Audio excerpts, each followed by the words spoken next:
Hi, welcome to GN Virtual Classes.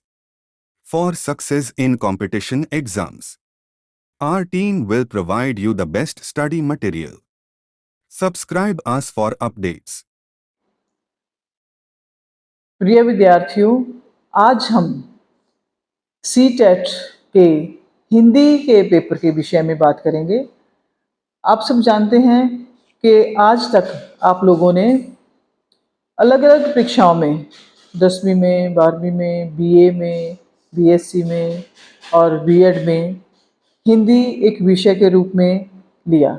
यदि नहीं भी लिया, कोई अन्य विषय लिया, तो आपको शिक्षक बनने के लिए जो विषय लिए जाते हैं उनमें हिंदी जो है सी-टेट के लिए आपके लिए अनिवार्य विषय में आ जाता है। 30 अंक का यह विषय अपने आप में हमारा पीछे का पढ़ा हुआ आज तक की पढ़ाई को सिर्फ रिवाइज ही करता है। उसको हमने दोबारा देखना है, समझना है और याद करना है। दोबारा उसको स्मरण में लाकर ये देखना है कि इसमें जो हम लोगों ने व्याकरण किया, जो ग्रामर हम लोगों ने समय समय पर की, उसी के आधार पर आपका ये सी-टेट का पेपर हो जाता है। आपको गद्यांश, पद्यांश आते हैं और उसी में से आपने व्याकरण के विभिन्न भागों को, विभिन्न अंकों को जो है ऑब्जेक्टिव जो है उस ढंग से निकालना है। पैराग्राफ आपको दिया गया होगा, उसमें से आपको पूछा जाएगा कि विरोधी शब्द कौन से होते हैं, जिसे हम लोग विलोम शब्द कहते हैं। तो उनके विषय पर ही आपका जो है अंक लगते हैं, कोई नेगेटिव मार्किंग इसमें नहीं है। तो हम लोग आज इस हिंदी के जो 2 पेपर होते हैं उनका जो सिलेबस है, जो उनका पाठ्यक्रम है, उसके विषय में बड़ी आसानी से सरल भाषा में, क्योंकि शिक्षा ग्रहण करने से शिक्षक बनने का एक पुल है ये सी-टेट का पेपर। तो इसके लिए बहुत अधिक जो भय की आवश्यकता नहीं है, क्योंकि जो कुछ हमने आज तक सीखा है उसको दोबारा याद करने में और उसका प्रयोग करने में एक शिक्षक के रूप में आने के लिए ये टेस्ट जो है अनिवार्य है। और सी-टेट जो है आपको मास्टर कैडर के लिए भी एलिजिबिलिटी देता है, आप उसके लिए भी योग्य हो जाते हैं। तो हम लोग ये देख रहे हैं कि इसमें जो पेपर 1 है, 1 नंबर का फर्स्ट पेपर जो है, उसमें व्याकरण जो है उसमें कौन कौन से व्याकरण आपने अपने वर्णों का विकास, उसमें कौन कौन से विषय आपके लिए लिए हुए हैं, ये हम लोगों ने देखना है, जिसका आगे वाले अपनी वीडियोस में हम आपसे उसकी चर्चा करेंगे और उनको बड़े सरल ढंग से आपको समझाने की, और जिससे आप उसको रिवाइज कर सकेंगे, समझ सकेंगे। तो इसमें व्याकरण में संधि दी हुई है। संधि मीन्स 2 शब्दों को आपस में मिलाना। विद्या प्लस आलय तो विद्यालय बन जाता है। संधि कितनी प्रकार की होती है और संधि कैसे की जाती है और संधि छेद कैसे किया जाता है। एक होता है संधि करना, जोड़ना, और एक संधि की होती है उस शब्द को 2 भागों में वापस लेके आना, 2 शब्दों को वापस लेके आना, संधि छेद कहा जाता है। समास होता है जो 2 शब्द मिलकर एक नया शब्द बनाते हैं, उसको समास कहते हैं। और जो 2 शब्दों का एक समास बना हुआ होता है उसको अलग कर देना, तो वो समास विग्रह हो जाता है, समास तोड़ना हो जाता है। अलंकार हमारी, जैसे हम लोग अपने आप को अलंकृत करते हैं, सजावट करते हैं, अलग अलग तरह के वस्त्र पहनते हैं, अलग तरह के आभूषण पहनते हैं, अपने शरीर को सजाते हैं, इसी तरह भाषा को सजाने के लिए, कविता को सजाने के लिए और गद्य को सजाने के लिए अलंकारों का प्रयोग किया जाता है। तो अलंकार कितने प्रकार के होते हैं, कौन कौन से प्रमुख अलंकार हैं, हम इसके विषय में आगे वाले समय में बात करेंगे। इसके बाद है प्रत्यय। प्रत्यय शब्द किसी शब्द के पीछे लगकर उसका अर्थ बदलता है। हिंदी में जो शब्द होते हैं उसका यदि हम लोग विद्या के साथ पीठ लगा देंगे तो विद्यापीठ हो जाएगा। तो आ से लेकर ह तक किसी भी तरह का अधिकांश जो है स्वर हम लोग साथ लगाते हैं तो उनसे जो शब्द बदल जाते हैं तो उन्हें प्रत्यय कहते हैं। वो शब्द एक ही रहता है, लेकिन वो प्रत्यय लगाने से, पीछे लगाने से तो वो प्रत्यय कहलाता है। और उपसर्ग किसी पूर्ण शब्द के, और शब्द की बात जब हम करते हैं, आगे भी इसी बात की हो जाएगी। शब्द हम वो शब्द लेते हैं जो सार्थक होते हैं। सार्थक का अर्थ जो अपने आप में एक अर्थ व्यक्त करते हैं। शब्द दो प्रकार के माने जाते हैं, एक निरर्थक शब्द और एक सार्थक शब्द। तो व्याकरण में और हमारे जो शिक्षा के विषय में जब हम हिंदी की बात करते हैं तो हम लोगों ने सार्थक शब्दों का ही प्रयोग करना होता है। तो सार्थक शब्द के जब आगे लग जाता है, अ लग जाता है, न लग जाता है, तो वो उसको उपसर्ग कहते हैं। और जो आगे पीछे लगने वाला शब्द है उसको प्रत्यय कहा जाता है। वर्ण भी हो सकता है वो और अक्षर भी हो सकता है। उसके बाद पर्यायवाची, एक ही शब्द के, हिंदी भाषा की अपनी एक विशेषता है कि इसमें एक ही शब्द के बहुत से वही अर्थ देने वाले बहुत से शब्द मिल जाते हैं। जैसे गंगा है, उसका दूसरा नाम भागीरथी भी है। तो उस शब्द के, उस वस्तु के, उस व्यक्ति के बहुत से नाम जो हैं उसके अनेक गुणों के कारण, उसके स्थान के कारण, उसके प्रभाव के कारण पाए जाते हैं। तो उन शब्दों को, पाए जाने वाले शब्दों को हम लोग पर्यायवाची शब्द कहते हैं। जैसे कमल शब्द है, उसका दूसरा अर्थ हम पंकज भी लेते हैं क्योंकि पंख में उत्पन्न होता है ना। तो उसके बाद है विलोम शब्द, जो शब्द विरोधी शब्द माने जाते हैं। हम लोग इन शब्दों को हिंदी में, बीच बीच में हिंदी के बारे में कुछ विशेषताएं मैं साथ साथ आपको बताती रहूंगी। हिंदी में जो है तत्सम और तद्भव दो प्रकार के शब्द माने जाते हैं। संस्कृत से निकली हुई हिंदी भाषा, तो जैसे माँ और बेटी का अपना संबंध बना रहता है, बेटी आगे बहुत कुछ बदल लेती है लेकिन माँ का प्रभाव उसमें रहता है। तो संस्कृत के जो शब्द उसी रूप में हमारे पास हिंदी में आए तो उन्हें हम लोग तत्सम शब्द कहते हैं। और जो उनमें थोड़ा भाषा का, प्रांत का, दूसरी भाषाओं का जो प्रभाव पड़ जाता है, समय का प्रभाव पड़ जाता है, तो उसमें थोड़ा परिवर्तन हो जाता है, तो उसे हम लोग तद्भव शब्द कहते हैं। तत्सम वैसे का वैसा, तद्भव उस जैसा। तो जैसे उदाहरण के लिए हम लोग सूर्य शब्द को लेते हैं। सूर्य शब्द जो है संस्कृत में भी सूर्य ही है, और यदि हिंदी में हम लोग कहते हैं कि आज सूर्य निकल आया तो हम लोग उसको तत्सम शब्द में ले रहे हैं। और यदि हम लोग कहते हैं कि सूरज निकल आया तो सूर्य का बदल कर शब्द जो है तद्भव शब्द हो गए हैं। तो तत्सम और तद्भव शब्द जो हैं हम लोग करते हैं। और जब हम विलोम शब्द करते हैं, विरोधी विलोम का है उसके विपरीत शब्द, तो जैसे अच्छा का बुरा हो जाता है ना। तो ऐसे जो हम लोग हैं इनको कोशिश करते हैं कि तत्सम शब्द का विरोधी शब्द भी हम तद्भव ही लें, तो थोड़ा उसका प्रभाव अधिक होता है। क्योंकि आपका जो पेपर, पुराने पेपर हम लोग देखते हैं तो उसमें क्वेश्चन पेपर जो है, जिसमें जो पैराग्राफ वगैरह दिए जाते हैं, जिसमें से आपने सारे ये निकालने हैं, तो वो ज़्यादा उसमें शुद्ध हिंदी, जिसमें तत्सम शब्दों का अधिक प्रयोग है, तो वो शब्द दिए होते हैं। उसके बाद है मुहावरे। मुहावरे जो हम लोग एक मुंह से दूसरे मुंह तक सदियों से बनकर आए हैं, हमारे आम जीवन में प्रयोग के द्वारा जो बने होते हैं मुहावरे और लोकोक्तियाँ होती हैं। तो उन शब्दों का प्रयोग जो है, मुहावरे जो एक हमारे अनुभव के आधार पर बने हुए होते हैं, लोक साहित्य का शब्द है लेकिन विशुद्ध साहित्य में प्रयोग किया जाता है। तो मुहावरे जो हैं वो किस प्रकार बनते हैं और उनका क्या प्रयोग किया होता है, किसी किसी गद्यांश या पद्यांश में मुहावरा बीच में आ जाता है।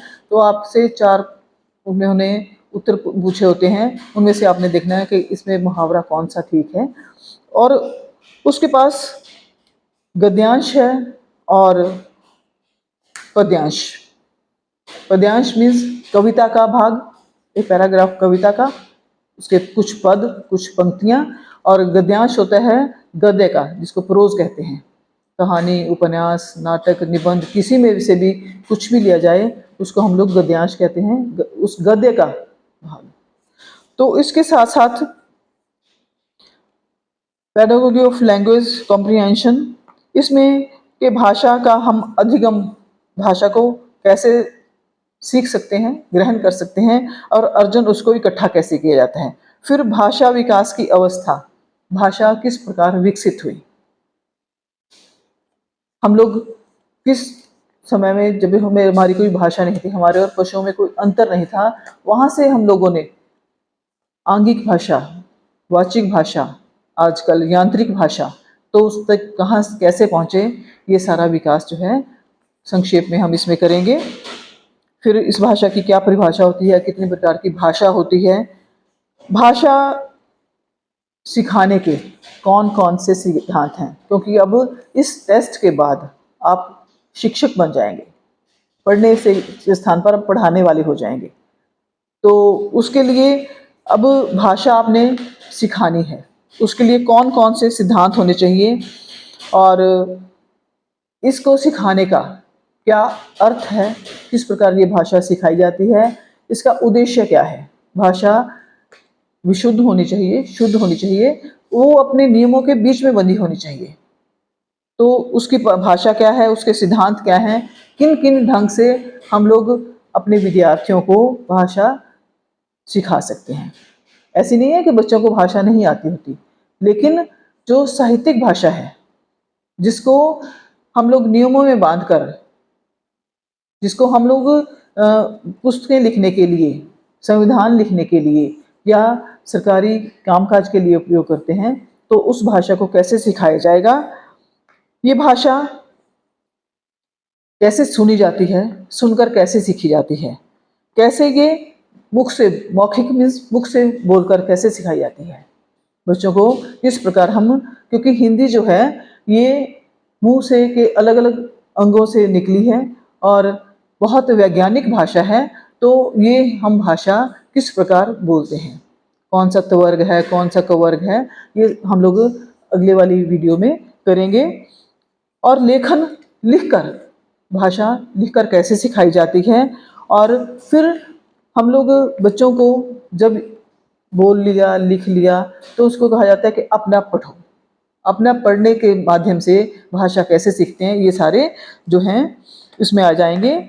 व्याकरण की भूमिका क्या है, बहुत इम्पॉर्टेंट है, बहुत महत्वपूर्ण है, क्योंकि जो भाषा हम लोग सीख ली, हमने व्याकरण भी कर लिया, पर उसका महत्व क्या है और शिक्षण में उसकी क्या भूमिका रहती है। क्योंकि यदि हमें ये पता होगा कि हमने क्रिया कहाँ लगानी है, संज्ञा कहाँ लगानी है, विशेषण कहाँ लगाना है, तो जब तक ये सारी चीज़ें हमें व्याकरण के माध्यम से नहीं पता होंगी, तो हम भाषा के जानकार होते हुए भी शुद्ध भाषा का प्रयोग नहीं कर सकते। और फिर भाषा की विविधता, बहुत तरह की भाषाएं पाई जाती हैं। पंजाब में, जैसे हम लोग पंजाब की बात करें, पंजाबी भाषी प्रांत है, यहाँ की मातृभाषा पंजाबी मानी जाती है, और यहाँ की राजभाषा जो है वो भी पंजाबी है। तो यहाँ के बच्चों को पंजाबी के साथ हिंदी, और साथ हमारे हरियाणा लग जाता है, हरियाणवी, और हिमाचल लग जाता है, पहाड़ी, इन भाषाओं का प्रभाव हमारे पास होता है। तो अलग अलग भाषाओं को बोलने वाले घर में, परिवार में, तो उन बच्चों को हम लोग किस प्रकार हिंदी भाषा में पारंगत कर सकते हैं, उनका विशेष लक्ष्य हमारा ये रहेगा कि उन्होंने दूसरी भाषाओं के प्रभाव के साथ साथ हम उनको कैसे समझाएंगे, ये सारा इसमें आ जाता है। इसके साथ सहायक सामग्री हम लोग कौन सी प्रयोग करेंगे, सिलेबस भी आ गया हमारे पास ग्रामर पुस्तकें भी हैं। इसके अतिरिक्त हम लोग अन्य, क्योंकि मैंने आपको कहा कि भाषा जो है वो आंगिक भाषा से शुरू हुई, फिर वाचिक हुई, बोलने वाली हुई। पहले अंगों का प्रयोग किया जाता था, शरीर के, आंखों के माध्यम से, हाथों के माध्यम से, तो फिर उसके बाद जो है वाचिक, बोलने वाली भाषा आई, मौखिक जिसको कहा जाता है, और फिर यांत्रिक भाषा आ गई है। तो हमारे पास इस समय बहुत सारे यंत्र हैं हमारे पास टीवी है, हमारे पास मोबाइल्स हैं। आजकल हम लोग बहुत से लेसन्स, बहुत सी पढ़ाई मोबाइल के माध्यम से करवा देते हैं, वीडियोस भेज देते हैं। तो कौन कौन से ऐसे साधन हम लोग इसके लिए प्रयोग कर सकते हैं, वो सारा इस सहायक सामग्री जो दृश्य श्रव्य, दृश्य जो देखी जाती है, जैसे टीवी है, जैसे वीडियो में आप भेज रहे हैं, है ना, सुना और बोला जाता है। और पाठ्य पुस्तकें होती हैं, हमारी डिक्शनरीज होती हैं, और इसके अतिरिक्त बहुत सी सहायक पुस्तकें हमारे अलग अलग लेखकों के माध्यम से भाषा के विषय में लिखी जाती हैं। तो उनसे हम लोग ये सामग्री लेके बच्चों को शुद्ध हिंदी का और इस टेस्ट का लिए तैयार कर सकते हैं।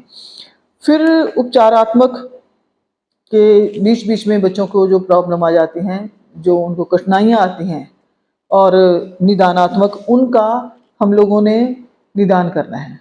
उनकी प्रॉब्लम्स जो आती हैं, उनको जो समझ नहीं आया, जहाँ उनकी कमी रह जाती है, तो वो उपचार और निदान दोनों में आ जाता है। निदान मीन्स उसका हम लोगों ने उस जो उसकी प्रॉब्लम है उसको हम लोगों ने सॉल्व कर देना है।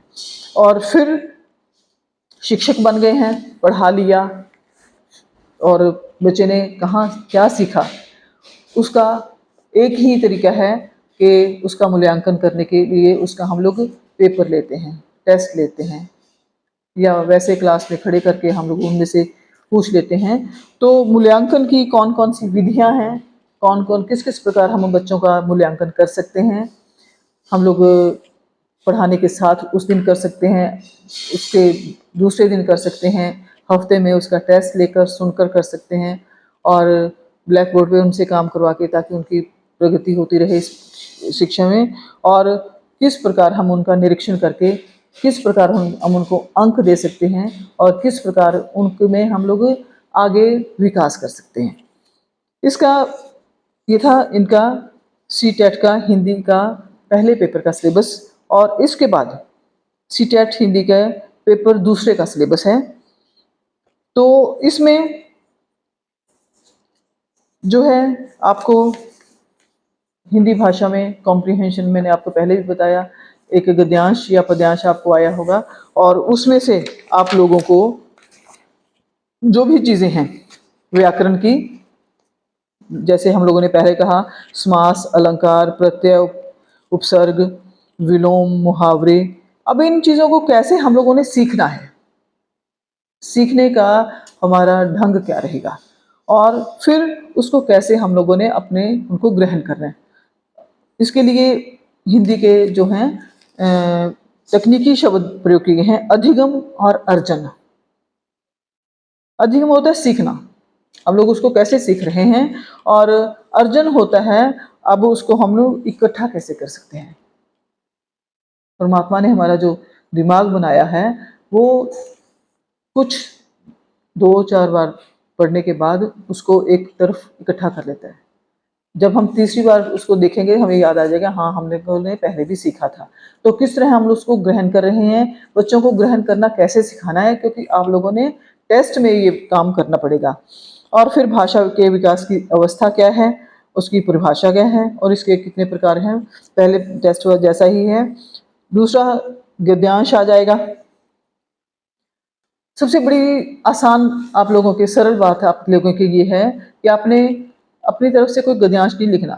ये नहीं आपको एक विषय दे दिया गया कि आप किसी भी विषय पर, नागरिकता पर, संविधान पर, अनुशासन पर गद्यांश लिखा है, ऐसा कुछ नहीं है। आपके पास एक गद्यांश लिखा हुआ आएगा, आपने उसमें से जो जो प्रश्न भाषा के संबंध में होंगे, कि भाषा का उद्भव कैसे हुआ, भाषा का विकास कैसे हुआ, भाषा का अर्थ क्या है, भाषा की विकास की अलग अलग विधियां समझने की कौन सी हैं।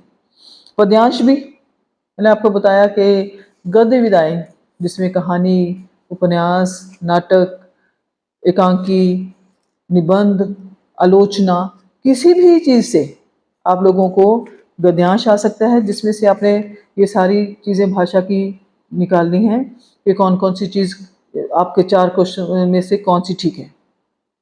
और पद्यांश उसी तरह होता है, ये कविता की कोई लाइनें होंगी, किसी भी राइटर की कहीं से भी आ जाती हैं, होंगी हिंदी की ही। तो उनमें से आप लोगों ने कि उसको हम लोग किस प्रकार समझेंगे। क्लास में आप लोग जैसे कराते रहे हैं एग्ज़ाम के लिए, पेपर के लिए आप लोगों को, कि ये श्रवण के आधार पर है, सुनने के आधार पर इसमें कौन सा प्रश्न आया है, और मौखिक जो है बोलने के लिए वो पूछेंगे कि ये जो पद्यांश में ये पंक्तियाँ जो हैं ये मौखिक हैं या लिखित हैं, या इसके साथ ही व्याकरण की भूमिका क्या है, व्याकरण की अलग अलग कैसे सिखाया जाता है बच्चों को, हम लोग क्लास में कैसे सिखाते हैं, वो इसी पैराग्राफ में से आपको बताना पड़ेगा। भाषा कितने प्रकार की होती है, उसके लिए क्या क्या चुनौतियाँ, क्योंकि हर रोज़ भाषा बदलती जा रही है। जैसे जैसे हम लोग हमारे तकनीकी हम लोग इस विषय में जितना हम लोग तकनीक को प्रयोग कर रहे हैं उतना ही भाषा में अधिक प्रयोग होता जा रहा है। विषय से थोड़ा सा अलग होकर, जैसे जब से मोबाइल्स आए हैं, जब हिंदी नहीं लिखी जाती थी तो लोगों ने हिंदी को अंग्रेज़ी के अल्फ़ाबेट्स में लिखना शुरू किया, तो एक नया विकास है। तो इन विकास के अलग अलग स्तरों को भी हम लोग देखते रहेंगे। सहायक सामग्री, दृश्य, श्रव्य, पाठ्य पुस्तक की पहले वाली बातें हैं, उपचारात्मक और निदानात्मक ये सारे आ जाएंगे। तो इनके अतिरिक्त हमारे पास मुख्य रूप से जो पेपर 2 है वही मुख्य रूप से हैं, बस इनको अटेम्प्ट करने का पेपर में ढंग अलग हो जाएगा। आने वाले समय में अगले वाले वीडियो में हम लोग ग्रामर के कुछ अंश जो हैं उनकी व्याख्या, सरल ढंग से उनको करने का ढंग, और किस प्रकार आप लोग उसको प्रयोग कर सकते हैं, उसको सरल भाषा में हम लोग करने की, आपको नए रूप बताने की और आपको समझाने की कोशिश करेंगे। धन्यवाद।